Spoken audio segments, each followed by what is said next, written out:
Itu ada sinergi lah kita dari LSM kita supaya dengan pemerintah bagaimana kita berkontribusi untuk alam, lingkungan. Emang nggak dilirik sama pemerintah? Lirik sih lirik, cuman lirik kan kadang-kadang kayaknya sebelah mata dilirik. Atau jangan hanya karena dilihat madu, ya kan hanya dilihat sebagai UMKM penghasil madu. Sebutnya murni, asli atau apa sebenarnya? Yang paling tinggi itu adalah alam. Berbagi cerita untuk saling inspirasi. YS Podcast. Assalamualaikum warahmatullahi wabarakatuh. Waalaikumsalam warahmatullahi wabarakatuh. Ini ada sohib saya ini berdua orang ini udah gak asing di YS Podcast. Ini ada Bang Ketua Lutan, Ketua Flora. Ketua Flora, siap. Perlebahan Lombok Raya. Perlebahan Lombok Raya. Ada Bang sekretarisnya juga nih. Ini siapa yang nggak kenal deh. Ini Bang Taulin ya. Ya Bang Taulin Garden YouTube-nya ya. Nah, hari ini cukup menarik. Kita akan membahas seputar ya komunitas yang bergerak di bidang ya termasuk ini di bagian pelestarian ya, pelestarian lingkungan seputar lebah. Flora Perlebahan Lombok Raya. Ya, untuk kita alhamdulillah di Flora memang sekarang ini lagi lagi panas-panasnya gitu ya. Artinya sambutan teman-teman peternak yang memang jauh daripada edukasi, kemudian belum mengenal cara budidaya yang benar itu sangat hangat gitu kan. Mereka menyambut sangat baik gitu kan.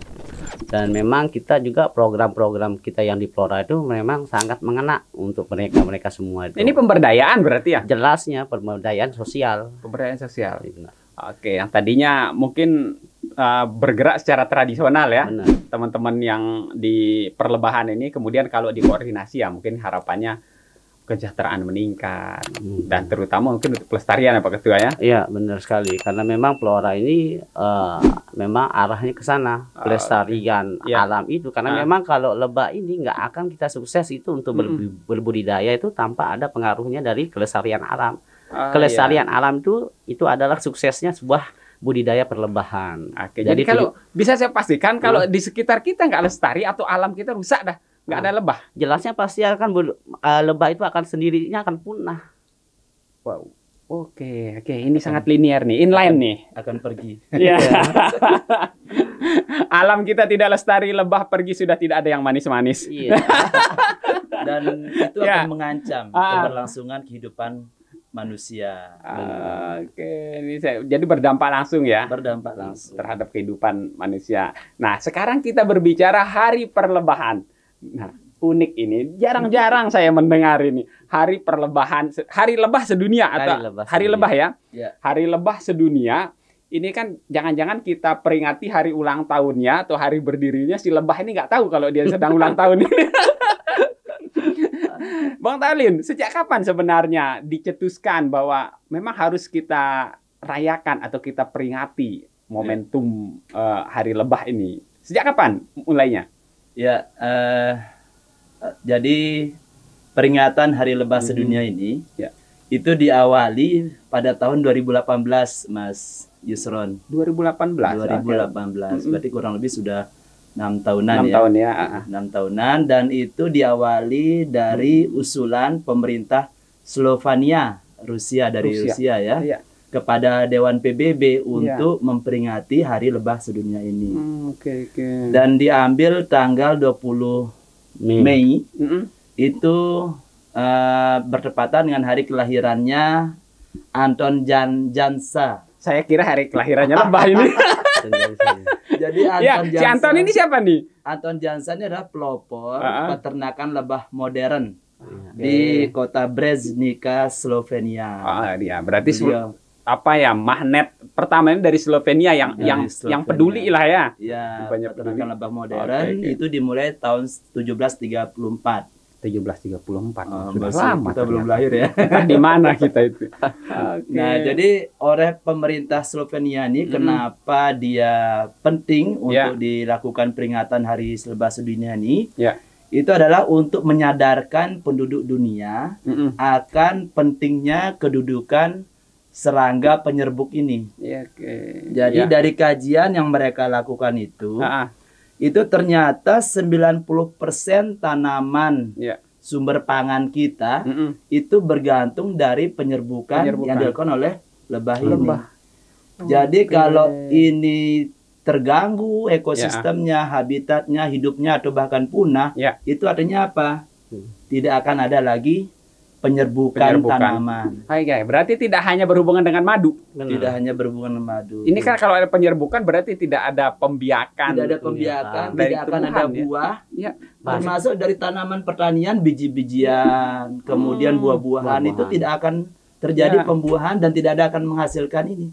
Artinya apa? Kalau lebah punah, maka kita terancam kelaparan, tidak ada sumber pangan kita.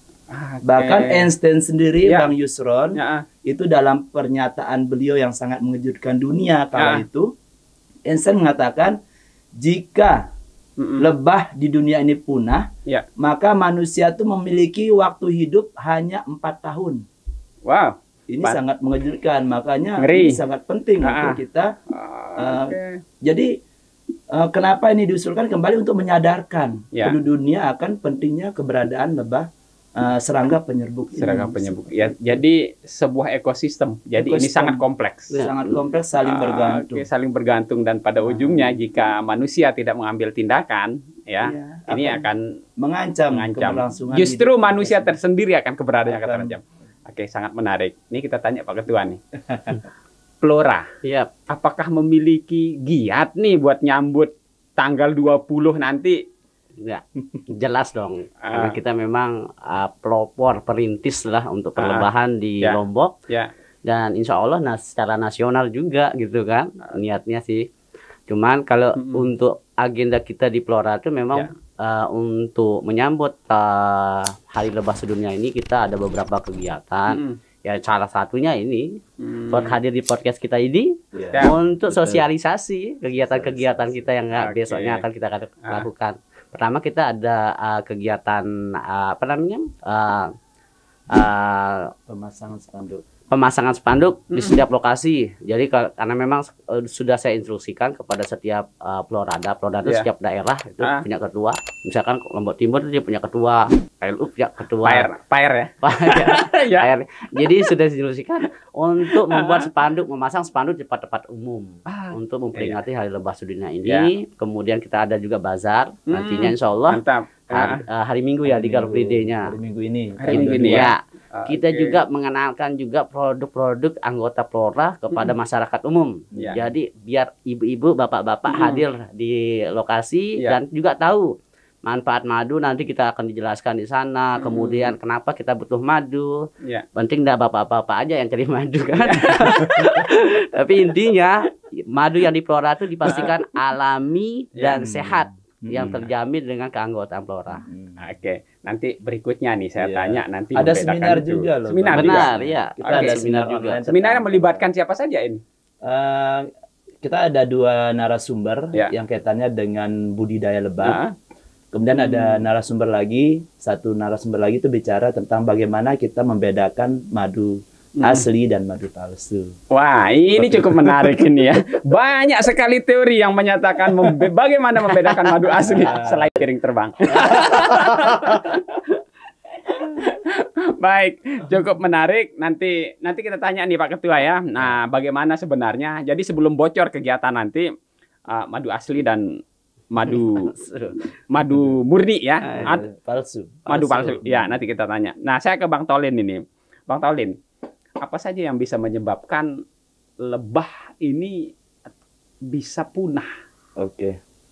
Jadi memang semakin kemari Bang Yus, itu keberadaan lebah ini semakin terancam. Dan dari kajian yang dilakukan oleh pemerintah Slovenia itu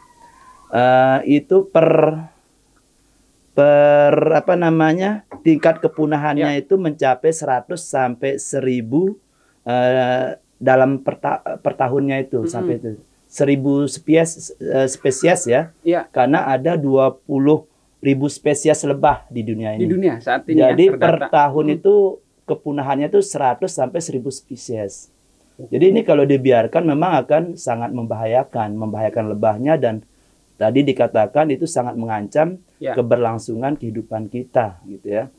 Nah, ini makanya kita ingin menyadarkan masyarakat umum, ya, menyadarkan pemangku kepentingan, kemudian mengadarkan sesiapa saja yang peduli dengan kehidupan kita dan anak cucu kita nanti. Ayo kita sama-sama menjaga kelestarian lebah ini dengan menjaga kelestarian lingkungan kita. Ini sedikit kontradiktif, Pak Tolin.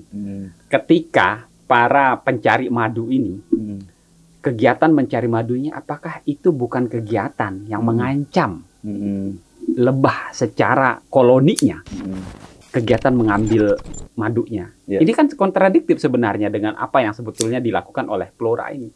Artinya kita di alam ini kan saling membutuhkan tadi ekosistem, ya, saling berkaitan. Kita mengambil manfaat dari madu, dan kita pun juga harus menjaga lebah tersebut seperti itu. Bahkan di Al-Quran sendiri kan kita diperintahkan untuk dijelaskan manfaat madu. Itu artinya kita kan harus mengambil manfaat di sana. Tetapi cara mengambil manfaatnya tentu dengan teknik panen lestari yang sudah diterapkan oleh teman-teman Flora. Betul, jangan seperti yang sering kita lihat, ada yang disemprot. Itu dia, itu memang menyedihkan. Jadi ada teknik panen lestari yang dilakukan oleh kita di Flora ini kan tidak hanya peternak, Mas Yusron, ada juga pemburu lebah madu itu yang memang lebah dorsata ini tidak bisa dipelihara, Pak Ketua, ya.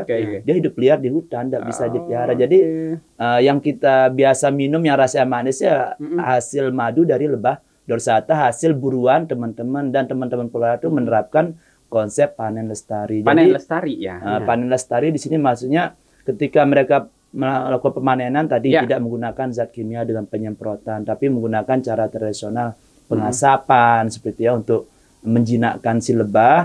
Kemudian ketika mengambil sarang madu tidak mengambil semuanya, disisakan gitu. Nah, ini penting nih, karena setahu kita kalau dulu orang ngambil itu ya sampai habis, itu yang kita bersih. Larang, itu yang kita tidak perkenankan. Oke, berarti ini bagian dari kampanye Flora. Flora, betul. Oke, berarti ini secara edukatif, ya bukan hanya mengambil madunya, tapi juga memberi keberlangsungan terhadap koloninya, ya. Betul. Bahkan mungkin nanti bisa jadi ada pengembangan kalau ternyata lingkungan cukup bagus. Ya, karena metode pelestarian seperti itu memberikan dampak manfaat juga yang lebih banyak ketimbang mereka menggunakan secara tradisional. Misalnya kan mereka panen secara acak gitu. Ketika diambil semuanya mereka akan merusak. Jadi untuk mencari koloni yang pergi itu akan susah buat mereka. Tapi dengan teknik panen lestari itu akan memudahkan mereka. Mereka cuma hanya panen madu. Besoknya akan mencari ke tempat itu juga akan tetap bisa panen lagi. Oke, dengan tidak menghabiskan seluruhnya. Benar, mereka hanya mengambil madunya saja. Jadi koloni anak-anakan itu akan tetap ada di sana. Jadi mereka tidak akan susah panen lagi mencari gitu kan. Oke, ini cukup menarik nih. Nah, berikutnya ini kita akan diskusikan bagaimana sebenarnya giat-giat Flora. Ini giat jangka panjang. Betul. Bukan hanya kita berbicara setahun 2 tahun. Ini cukup panjang. Padahal PR yang paling besar adalah bagaimana menanamkan mindset bahwa ini gerakan pelestarian global menyeluruh, ya. Kita tidak hanya berbicara Lombok loh. Nah, saya sangat berharap bahwa dari Lombok Flora ini menjadi gaung nasional. Insya Allah. Ini harapan kita. Memang menarik ini ketika kita membahas madu, ya. madu ini madu lebah, ya, lebah murni. Nyebutnya murni, asli, atau apa sebenarnya? Yang paling tinggi itu adalah alami. Ya, karena kalau madu murni itu adalah madu ketika dia madunya menyedot dari tempat itu kemudian dikeluarkan, itulah madu. Walaupun dia ngambil dari comberan waktu mengambil dari gula biasa, itu adalah madu murni. Tapi kalau kita mengatakan madu alami, maka dia akan mengambil dari jenis tanaman-tanaman. Itulah madu yang terbaik. Oke, jadi madu alami. Ini kasta madu tertinggi adalah madu alami. Benar. Ya. Oke, kita berbicara pelestarian nih. Bagaimana Bang Tolin? Sebetulnya giat-giat teman-teman Flora ini ikut serta, ikut andil. Ini kan ternyata kalau dalam penelitian tadi yang disebutkan itu ternyata spesiesnya ini makin menurun. Nah, giat nyata yang sudah dilakukan teman-teman Flora dalam membantu dunia lah, nggak usah lah membantu Lombok, ya, membantu dunia melestarikan lebah, melestarikan alam ini. Ya Bang Yusron, mungkin sedikit cerita yang menjadi apa istilahnya ruh ya, atau semangat kami membangun Flora ini. Karena berangkat dari tadi permasalahan-permasalahan dan juga terkaitannya dengan pelestarian ini, bahwa antara pelestarian dan lebah ini sangat berkaitan, tidak bisa dipisahkan. Nah, jadi kami di Flora ini selain kami melakukan budidaya, kami juga menjaga kelestarian lingkungan dengan penanaman pohon. Makanya nanti di salah satu rangkaian kegiatan kita juga melakukan penanaman pohon ya di mana lokasi peternak kita berada. Nah, jadi kaitannya dengan ini memang ada beberapa faktor yang menyebabkan kepunahan dari lebah ini ya. Dan ini yang coba kita hambat faktor penyebab ini gitu. Yang pertama itu adalah memang kita tidak bisa pungkiri ya perubahan iklim yang terjadi itu kalau mempengaruhi hukum global. Dan ini memang agak sulit kita untuk ini melakukan perbaikan. Tapi kita bisa melakukan dari hal kecil ya tadi dengan penanaman pohon itu. Dengan menanam pohon kita bisa menghambat terjadi efek rumah kaca, menghambat perubahan iklim gitu ya. Itu yang kita lakukan.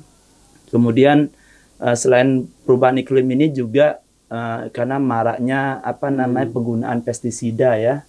Itu cukup ini juga menyedihkan juga. Sangat menyedihkan karena penggunaan pestisida ini tidak hanya membunuh hama ya, tapi juga semua hewan yang mendekati tanaman itu akan mati, gitu, termasuk lebah ini gitu. Makanya kami juga berharap gitu ya mengkampanyekan ayo kita pertanian organik gitu ya. Sangat terkait berarti ya. Sangat terkait. Gerakan organik. Bahkan saya di rumah tuh Bang Yusron tidak pernah menggunakan pestisida buatan pabrik ya. Kita mau menghilangkan semut ya kita pakai racikan pestisida dari dapur kita gitu ya. Kita menghilangkan kutu kebul pakai racikan. Jadi kalau dengan pestisida organik ini itu tidak akan membunuh lebah gitu ya. Itu untuk menjaga kelestarian ini, menjaga mereka dari kepunahan. Ini giat-giat pelestarian yang sudah dilakukan ya. Iya, betul. Nah, kemudian juga ada lagi? Saat ini kan kita melihat banyak sekali alih fungsi dari lahan ya. Ya, cukup menyedihkan. Sangat menyedihkan. Jadi kalau kita melihat tuh kadang ya saya pribadi pingin nangis ya. Lahan-lahan perkebunan yang bagus dirubah fungsi menjadi tanah kapling untuk villa, untuk perumahan. Kemudian juga tanam yang betul. Kemudian hutan-hutan kita, hutan lindung kita dialih fungsi menjadi hutan produktif gitu ya. Kemudian juga belum lagi pengeksploitasian lebah gitu ya. Belum lagi juga ini kan yang tanah pertanian diubah fungsi menjadi perumahan dan sebagainya. Ini makanya ya sangat berat juga sih kami dari pegiat lingkungan ini untuk menjaga kelestarian lingkungan ini ke depan. Dan memang kami di Flora ini berkeyakinan bahwa ketika kami menjaga lebah ini, maka kami menjaga kehidupan seperti tadi. Mantap. Kami berharap juga kan kita dari Flora itu ada sinergi lah, kita dari LSM kita supaya dengan pemerintah bagaimana kita berkontribusi untuk alam, lingkungan. Emang nggak dilirik sama pemerintah? Lirik sih lirik, cuman lirik kan kayaknya sebelah mata dilirik. Atau jangan hanya karena dilihat madu, ya kan hanya dilihat sebagai UMKM penghasil madu. Benar, ya selama ini sih kita itu bahasanya lah itu UMKM-nya lah. Cuman kalau saya gitu kan bagaimana kita bersinergi itu mulai dari tahap pelestarian, kemudian pengembangan edukasi untuk sumber daya manusia, sumber daya alamnya itu yang terpenting. Karena selama ini yang menyebabkan juga kerusakan itu eksploitasi besar-besaran untuk lebah itu sendiri. Gimana mau contohnya ada program-program pemerintah tanpa adanya suatu mekanisme untuk pengawasan. Contohnya karena memang ada bentuk pemerintah itu memberikan istilahnya pemberian bantuan untuk budidaya lebah, tetapi mereka tidak mendampingi mereka dengan pelatihan, kemudian ilmu-ilmu yang bermanfaat. Padahal kita ini Flora ini siap sebagai konsultan lebahnya. Berarti orientasinya hasil ya? Ya bisa dikatakan gitu juga. Mereka kan kadang-kadang maaf nih ibu-ibu, bapak-bapak di rumah. Kadang-kadang proyek itu sebagai landasan kantong juga. Tapi bagaimana kita bisa suatu proyek ini asalnya adalah uang rakyat. Bagaimana bisa bermanfaat untuk rakyat itu tersendiri. Jadi program itu yang terpenting itu sukses. Nih memang ini butuh kolaborasi semua stakeholder ya. Benar. Pemerintah. Ini ada kelompok masyarakat yang mau kan. Flora ini kan ya komunitas yang mau bergerak di bidang pelestarian kan. Bukan hanya mengambil madu ya, bukan hanya ingin mengeksploitasi madu, tapi untuk menghasilkan madu yang baik, madu yang banyak juga tentu menjaga lingkungannya. Karena Flora ini tantangan apa yang membuat Flora kira-kira menjadi momok lah ke depan ini? Tantangan kita di Flora itu memang sinergi untuk pemerintah, karena memang kita agak berat untuk merangkul kesemuaan itu tanpa ada dukungan dari pemerintah sebenarnya. Karena kita dengan pemerintah itu kita bisa pertama, karena memang ruang lingkup kita ini kan juga ya mohon maaf juga ini Pak Gubernur, mohon gimana kita bisa audiensi, gimana kita bisa menyemarakkan Hari Lebah Sedunia ini dengan memajukan perlebahan yang ada di Lombok itu. Apalagi dengan momen-momen sekarang ini kan banyak event itu. Kenapa nggak kita munculkan? Karena memang untuk madu trigona yang ada di Lombok itu terbaik juga. Karena memang diminati sekarang. Ya, kenapa kita tidak munculkan itu sebagai suatu ikon kita? Ikon Lombok. Memang kalau ikon Sumbawa sudah jelas. Madu Sumbawa. Ya, kalau di Lombok ini kan kenapa kita tidak munculkan madu trigona ini sebagai ikon kita? Cukup menarik. Bang Tolin.